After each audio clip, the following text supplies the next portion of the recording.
Hi guys, maayong hapon. So nanapunta diri no. So finally naka-flooring na jud sila. Okay, kalapok. Adili day lapok siminto day niyo.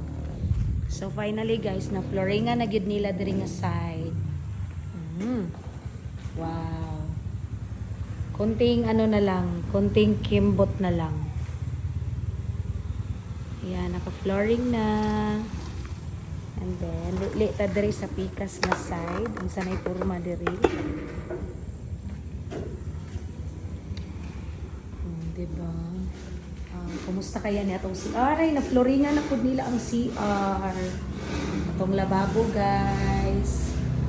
Niya ang atong CR. Hindi, naka-flooring na sila sa CR. Diba? Hanap siya.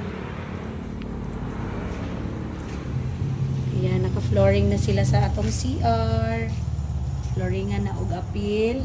And then, tanaw na to diri sa likod. Og nahuman na ba ni nilag finishing diri? Agre, agre. Gamay na lang jud. Oh, di ba? Nasumpay na. Kanina lang jud diri, hangtod diri. Mo na lang gid ni ang wala pa nila na finishingan.